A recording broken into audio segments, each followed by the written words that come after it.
for the fuel system, ended up swapping out and going with a fuel cell. It originally was mounted back here. That's where this giant hole is from. But I ended up moving it up here to the front. And first reason we swapped out for a fuel cell is because my stock fuel pump was set right here. The 4-link bars got in the way, so we moved it to the back. But I used to have a whole lot of sloshing issues. We filled the whole tank up with the foam. It didn't solve the issue, so I ended up switching to one of these drop-down tanks. And so far, I have not had any issues. But then we got two filters and one pump. I used to run a dual pump with a spool tank, but thanks to this tank here, I don't have to do that anymore. And so far, this works out great. The fuel pump screams at random times. Can't explain that. You think maybe it just gets hot or something? Either it gets hot or it gets loud and excited. Or maybe it's just having fun. It could be. I mean, I scream when I have fun. Woo! Yeah, it's been it gets a little wild down here. It's scary. Fuel pump's wilding out. And I said earlier, like it runs up to those. What do you got? 2 filters here? Yes, sir. But it runs up to those RC 750 injectors. I do want to go bigger, just because I guess I've heard a lot of people say it's a lot easier to go bigger and not run them to their max compared to going smaller and having them be maxed all the time. So I will be looking to upgrade injectors here soon. Is this a suggested setup, having like filter, then pump, then filter? Yes, normally they want you to run a filter from the tank to the pump, and then another filter after the pump. Oh, okay. So I guess so junk doesn't get to your pump, and then so the other junk doesn't get to your motor. Yeah, I think you're supposed to 10 run micron pre-pump. and then 100 micron. Yeah. Oh, interesting. Yeah, one to keep the pump safe, one to keep the injector safe. By the way, this is Ronnie from the Local Losers. That's Shauna from, next door. And I'm Bo from the Local Losers. Videos don't get shot without me around, dadgummit. Right, he's not on it. All right, so other than that, I'd like to tell you guys about the brake system, and I don't recommend this. Before we go any further, Yeah, we were all just laughing about this off camera. So, the Hydro e-brake you saw on the inside controls the rear brakes. That Okay. is the only control of the rear brakes. So the pedal doesn't control the rear brakes. No, pedal only controls the front brakes. So where'd you tie your hydro in? Inside or up here, under here, or what? Inside, I have a reservoir on the Hydro. Okay. And then the line, where does it come down to? I think it's right here, actually. Oh, is it right up there? Up to this T, and then goes to both of them. Okay.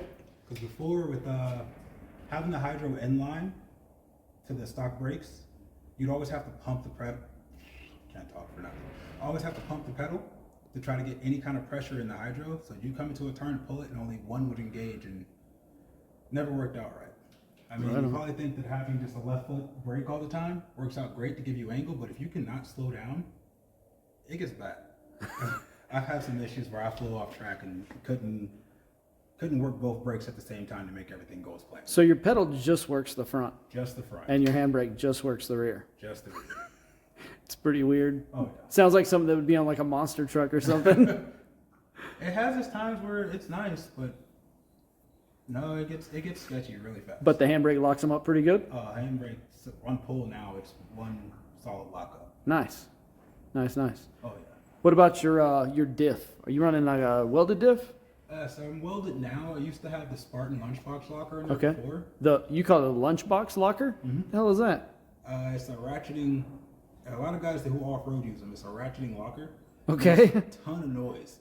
Like a lunchbox full of BS? Pretty much. Nice. Make a metal lunchbox full of rocks and shake it. That's what this thing sounded like at all Ugh. times. Sounds But, sweet. I ended up destroying it. So I definitely recommend just going with the welded. That is the better option, Okay. because it was times where it would lock up when I didn't want it to, just making a regular turn, or I'd be mid-drift and go to transition and it would disengage. Yeah, we have always liked welded diffs. How do you like you have a 2-way in your Skyline, right? How do you like that? Good? Yeah, it's a little weird on the street. It doesn't chirp like this, but it does like this.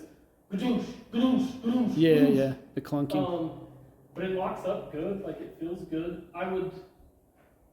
The BRZ right? So it has a factory OSD, first ever. Like, Is it like a helical or a clutch type? I think it's clutch. Is it? Okay. It's the first one I've ever drifted on, and it felt really good. I have a different one that we're gonna weld up and put in there, and I want to see the difference, Right on. so I can give honest.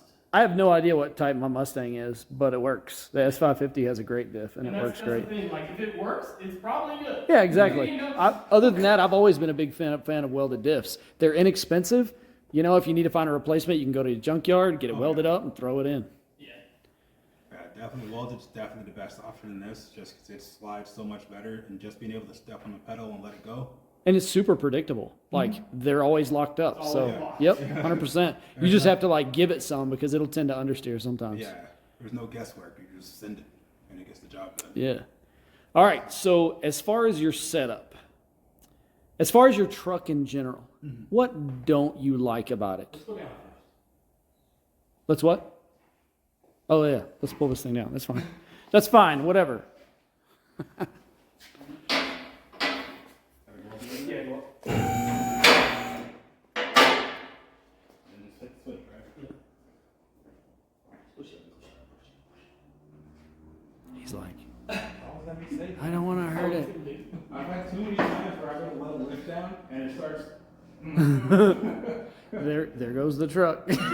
Your YouTube journey, you'll get these people there. Why don't you just drift a car? Yeah.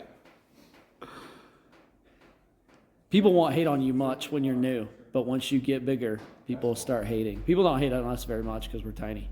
I mean, Ronnie's tiny. I'm super big. Look at me. I'm all about the hate, though. Me too. So good. I like buying like my next car. I want an RX-8 because everybody hates them. Yeah. God, they're so good though. They're so pretty and they have the best suspensions. They are. They're such a good looking car. Yeah. Mazda missed the mark so bad. And there are some amazing body kits out there for RX-8s. I'm just It's so kicking. funny Oh, how shit. everything's a little Dorito. It's so good. Shauna, you're not making any difference there. What are you doing? What are you doing? Let me feel like Your I'm 4 pounds is not gonna like bring the lift down anymore. That's different. When does it start doing Good that? job. Thanks. Oh, it goes down eventually. It's just much faster if you stand up. Oh, okay. Right. So, So, Ted Tonio, what don't you like about your truck? What issues do you have with your truck? issues. Yeah, issues. Things you would change, things that you wouldn't do again or would do again. If you're going to get an aftermarket ECU, definitely go ahead and have a brand new harness built. Because trying to get all the OG wire, unless you go with a plug and play system, that's entirely different. Your stock harness will probably be fine. But so far, this truck does not like the stock harness being plugged into the Haltech. The Haltech wants so many different things, and if it's not getting it, it makes a whole bunch of crazy stuff happen. That's part of the reason it's been down for so long, is we've just been having wiring issues. So slowly but surely we've been replacing old wires with new wires, and just so far it's good. It's happy. I drove here, blew boost coupler off, but I drove here, no issues. It works. But if there's anything else like I say I don't like, I wish these came with disc brakes. I really do, because it just make life a little bit easier. In the rear. It has no- In the rear. In the rear. But everything so far with that, the drums work great, but if you have the hydro inline, like I said earlier, it will not lock up the way you want it to. You have to pump the brake pedal to build some pressure and make it happen. But anything else that I say I don't like? I mean, I pretty much love it. That's just me. I prefer to rather drift this over a car. But I don't know, this thing's just sweet to slide. Trucks are definitely more interesting. Like when you go to the track, like, I mean, you know, sure, we don't do this for attention, but like trucks get a lot of attention. Like people like trucks. They think they're cool. They think they're neat, interesting. Like I can't believe you're drifting a truck. You learn more. And you definitely learn more. Holy If, crap. if you see somebody drifting a truck that's still like live axle in the rear, they're a better driver than anybody else. Like if they're killing it, like they're a better driver than anybody else on the track. Dang. That's a bold claim. And that's one thing I will say. If you're going to start drifting a truck, do not immediately take the live axle out of the rear and put a car rear in. Just save your money, go buy a car. It's not worth it. Take the truck, drift the truck. it's a struggle, but once you learn it, it's so fun. Agreed. And you hook up with other guys that are sliding trucks, or guys that you're out just on track with, and they want to slide with you, and they can see like, oh wow, this guy can actually slide this truck. It's such a good feeling. And then when you jump in a car, like, it's crazy easy to drift after drifting a truck. I don't know yet. You will. One day. I'm One excited. day. I'm excited to try it though, but this is it. This is Right on. When the BRZ's dialed, will break your heart. Yeah, dude. We'll see. You'll drive it and you'll be like, what, Tacoma? So you like your turbo size? You like that it spools up okay and everything? It spools up pretty quick, and it does enough for me at this point, where I'm at with the truck. Later on in time, I won't say I'll go bigger, unless I actually get a chance to build this motor and actually have it on the side. But as of right now, like, that is solid. Did you talk about power? Have you had this on dyno? I have had it down dyno. I had it dynoed over at LSR, and it made 286 on 7.5 pounds of boost compared to the 142 that it makes stock, and that's way more than enough in this truck. That's almost exactly what the Arc 7 makes. Really? On almost exactly the same boost. Wow. Yep. I run right at like 283, something like that, on 7 or 8 pounds. Listen here, Mr. 400. No. I just can't believe you guys make that much power on that low boost. My truck's 12 to make 3. Wow. Yeah. That's crazy. I need to go 12 and I'll be fast. All right, so what we got next? If you're going to drift a truck,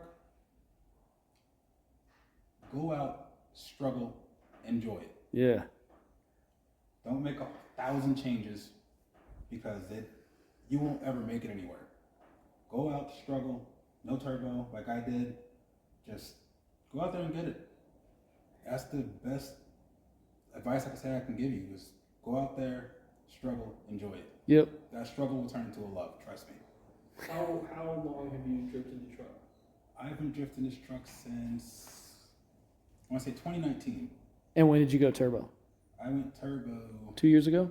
about right about the time you rebuilt the shop. Yeah. 2020, 2022, 2023? It was closer to COVID, 21. Yeah, 21. Like 2020, 21 is when I went turbo. All right. And what are your plans for the truck? Where do you want it to go from here? To the moon, 1,000,000 horsepower. 1,000,000 horsepower. Modest goals, modest goals. He wants that Suzuki from Gran Turismo. the Escudo, dude. The Pikes Peak Escudo. You know that thing's like a geo tracker, right? It's like a geo tracker, and they like, Really? yeah. That's what an Escudo is. Well, It's I'd funny. say end goal is to just get this thing fully dialed in and hit as many events as possible. That's what we want, dude. Track time, Yep. man. Track time. And you'll probably see us in videos together. Soon, very soon. Very soon. And if you guys have cars and you guys know where we go slide at and you guys want to join us, please do. Come on out. Even if you're new at it. You hear that, Shauna? Come on out. Come drift the Civic, Shauna. Yeah, okay. Come drift the Civic. FF drift, The dude. Civic's going to make a baller camera car, and I'm excited about that. I'm excited about that. Once we get all your suspension stuff set up, which you guys will be seeing multiple cars on the channel, whether it's this truck, my buddy Steve's Mustang, or her Honda. Like, that's all we do is pretty much work on cars and go to events, and Vision. we bullshit. It's what we do. Nice. So, we seeing you guys next time. I don't know when the next post will be up. but Yeah, hopefully we're all we'll- tired of you talking anyway. That's fine. But yeah, see you guys next time, and I'm out.